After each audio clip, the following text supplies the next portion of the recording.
ቀጥሎ ያለን we have the Sahel region የሳህል ሀገራት ይባላል ብዙ ጊዜ ዜና ላይ የዓለም ባንክ ወይም IMF ብድር ሲለቅ ከሳህል በታች ያሉ ሀገራት ያላቸው የድህነት ምጣኔ ይባላል ምን ለማለት ተፈልጎ ነው this is the Sahel region ከእንትን ጨርሰን ከሳሃራ ዴዘርት ጨርሰን የተወሰነው ፓርት ኢንፋክት ከሳሃራ ዴዘርት ጋር እንደ በረሃ ሆኖ ታያል ኢንፋክት ይሄም በጣም ሞቃት የሆነ አሪድና ሴሚ አሪድ ክላይሜት ያለበት ቦታ ነው ሶ ይሄ ቀጥታ ቦታ it's called the Sahel region ሳህል ሪጅን ተብሎ ይታወቃል ይሄኛው ከሳህል በታች ያለው ሀገራት አንዳንዴ ደግሞ ከሳሃራ በታች ያለው ሀገራት ተብሎ ሲጠራ ያውኛ ከሳሃራ በታች ነው ሳሃራ አይነካንም ከሱ በታች ያለን ሀገራትን it's very አሪድ እና ሴሚ አሪድ ማለትም በጣም ድርቀት የሚያጠቃው ቆላማነት የሚያጠቃው አካባቢ ነው ሶ አሪዲቲ ማለት የእርጥበት መጠኑ ዝቅተኛ ይሆናል ለማለት ነው ወይም የእርጥበት መጠንን መለኪያ ነው አንድ አካባቢ በጣም አሪድ ነው ከተባለ እርጥበት መጠን ያንሰዋል ሙቀቱ ይበልጣል ለማለት ነው ሶ ይሄኛው ደግሞ የሳውዘርን ፓርት ኦፍ ሳሃራ ነው ቀደም እንዳልኳችሁ ብቻውን ያለ ወይም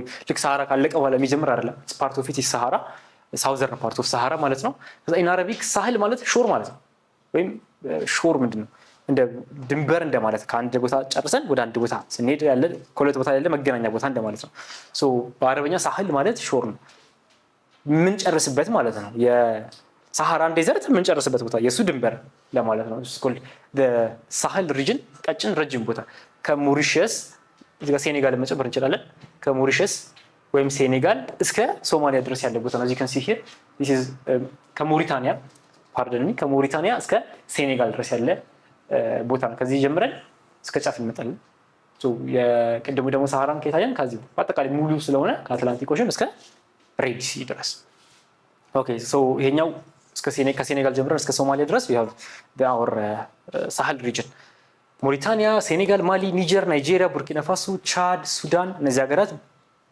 እና ኤርትራ ኦፍ ኮርስ the northern part of ኤርትራ በተለይ ይሄ ሳህል የሳህል ቀጠና ሀገራት ተብለው ይታወቃሉ እንዳልኳችሁ አሪድ እና ሴሚ አሪድ የሆነ ክላይሜት አለበት ነው ሶ ከላይ ከሳህል በላይ ምን ነበርን ሳሃራ ነበረ በጣም ሞቃታማ የሆኑ ቦታዎች ናቸው ሶ as we get to the equator ነገሮች እየቀዘቀዙ ይመጣሉ ቴምፕሬቸራቸው ማለት ነው ከዛ ቀጥለን this is the savannah ወይም ሳር ምድር በአማርኛ ሳር ምድር እንላለን it is a transitional region between the በጣም ሞቃታማ የሆነው the Sahel region እና ከታች ደግሞ በጣም ቀዝቃዛው እየመጣ ነው ያልኩትኝ ኤሪያ the equatorial rainforest በሁለቱ መሃል ያለን በሬንፎረስት እና በሳህል መሃል ያለን ትራንዚሽናል ኤሪያ ነው እሱም ኤሪያ የትኛው ነው ይሄ ቢጫው ኤሪያ ማለት ነው ሶ እዚህ ጋር ጨርሰናል ሳሃራችንንና ሳህላችንን ጨርሰን we move to the savannah ወይም ሳር ምድር እንደሚባለው ኢኩዌተር ግራስ ምንድነው ኢኩዌተር ሬንፎረስት ያለ ኢኳቶሪያል ሬንፎረስት ደግሞ ይሄ ነው ሶ ከዚህ ወደዚህ ትራንዚሽን ለማድረግ ነው ይሄ ቦታ ለዛ ነው ትራንዚሽናል ዞን between the equator and the Sahel region ያለው ሶ ይሄ ቦታ ስቲል ይሄን ቦታ በጣም ደረቃማ የሆነ ቦታ ነው ኢንፋክት ዛፎቹ እዛ አካባቢ የሚበቅሉት እጽዋት ዜሮ ፋይቲክ ወይም ዜሮ ፋይት እና ዴሲደስ ይሆኑ ናቸው ዜሮ ፋይት ማለት በጣም እርጥበት በውስጣቸው ይዘው መቆየት የሚችሉ ድርቀት የማያጠቃቸው የበረሃ እጽዋቶች ናቸው ዴሲደስ ትሪስ ማለት ደግሞ በእርጥበታማ ጊዜ እንደ አገር ሰላም ብለው ያብባሉ ቅጠላቸው ሙሉ ነው ግን በአብዛኛው ጊዜ እነሱ የሚበቅሉበት ጊዜ ሳቫና ማለት ነው የሚበቅሉበት ቦታም ደረቅ ቦታ ስለሆነ እርጥበት ብዙ ስለማያገኙ በደረቅ ወቅቶች ቅጠላቸውን ይጥላሉ ቅጠላቸውን ያረግፋሉ እነዚህ አይነት ፎረስቶች እነዚህ ዛፎች ዴሲደስ ትሪስ ይባላሉ ሶ ይሄኛው ሪሊ ቅጠልን ስለማርገፍ ነው ዜሮ ፋይቲክ ደግሞ ቅጠልን ስለማርገፍ ሳይሆን ኦሬዲ ቅጠል የሌላቸውም ራሳቸውን ሚኒማይዝ አድርገው ያላቸው ኤነርጂ ዋተር ኮንሰምፕሽን በጣም ዝቅ ያለ ዛፎች ናቸው ዜሮ ፋይት እና ዴሲደስ ሶ ሳቫና ውስጥ ያሉት ሞቃት ቦታ ስለሆነ ማለት ነው እንደዚህ አይነት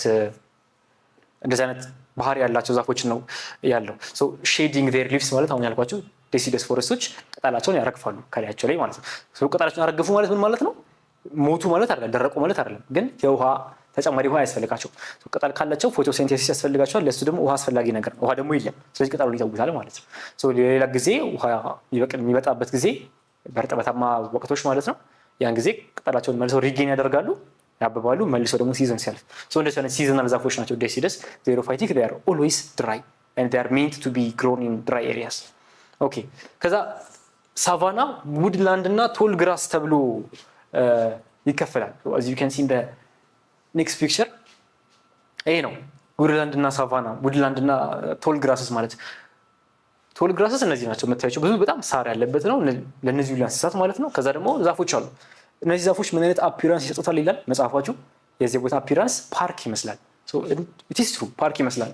የዛፎቹ አቀማመጥ መሀል ላይ መንገዱ ፔቭ መደረጉ ሳሮቹ እዚህ ጋር ዛፎች ደግሞ ራቅ ማለታቸው ነገር እርጥበት አየር በርግጥ እርጥበት ስለሌለ ነው የተራራቁበት ምክንያት በጣም አሪድ እና ሴሚ አሪድ ክላይሜት ስለሆነ ለዚህም ዛፍ ይሄም ዛፍ አጠገቡ መጥቶ ሌላም ዛፍ አጠገቡ መጥቶ ቢበቅሉ ሁሉ መድረቃቸው ነው እርጥበት የለም።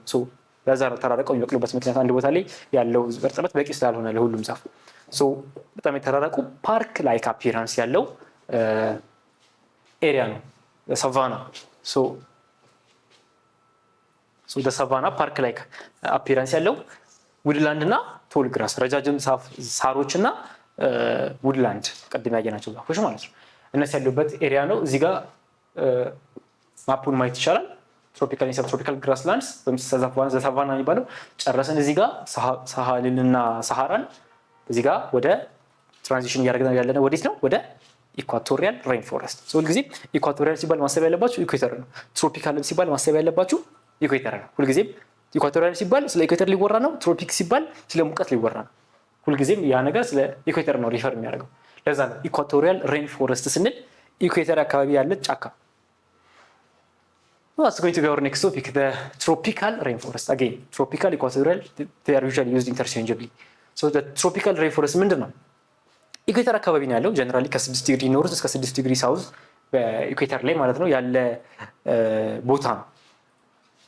እስካሁን ካየናቸው ከሳሃራው ከሳህሉም ከሳቫናውም እጅግ በጣም የበለጠ እርጥበት እና ቅዝቃዜ እርጥበት እና የፀሐይ ሙቀት ያለባቸው ናቸው። ሳሃራ በጣም ሞቃትም ቢሆን ስቲል ኢኩዌተር ደግሞ የፀሐይን ቀጥታ ሪፍሌክሽን የሚያገኝ ቦታ ስለሆነ የምድር ወገብ በጣም ኃይለኛ የሆነ ሙቀት ያለበት አካባቢ ነው። ግን አት ዘ ሴም ታይም ኃይለኛ የሆነ ሙቀት አለ ብለን በረሃ ነው እንዳንለው።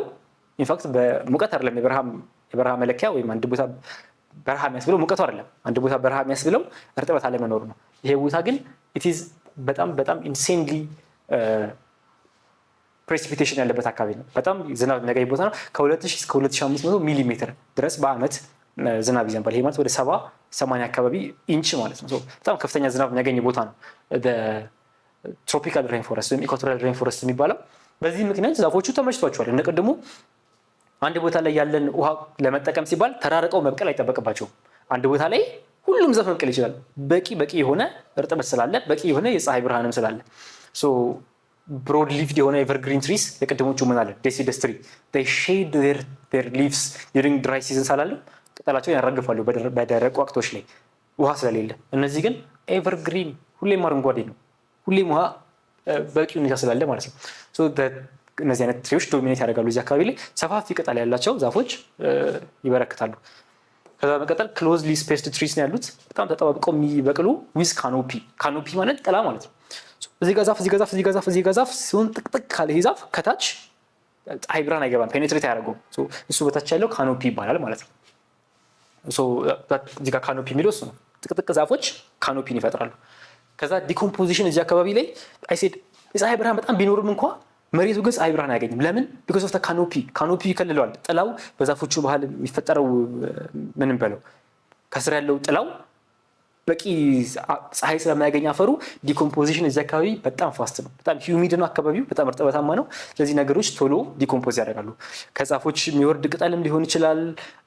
መሬት ላይ ያለ ማንኛውም አይነት ነገር ቶሎ ዲኮምፖዝ ያደርጋል። አፈሩም ደግሞ እዝኖት በእርጥበታማነቱ ነው በፀሐዩ ምክንያት ሆነ እንጂ አፈሩ በጣም አሲዲክ የሆነ ሊችድ የሆነ ኬሚካል ዌዘርድ የሆነ ማለት ነው ብዙ የተበላን በለው እንደሰነት አፈር ነው ያለው እዛ አካባቢ ላይ። ስለዚህ ዲኮምፖዚሽን እዛ አካባቢ በጣም ፈጣን ነው። ሀገራቱ ካሜሩን፣ ሴንትራል አፍሪካን ሪፐብሊክ ኦፍ ኮንጎ፣ ዲአርሲ ሁለቱ የተለያዩ ኮንጎች ማለት ነው፣ ጋቦን፣ ኢኳቶሪያል ጊኒ።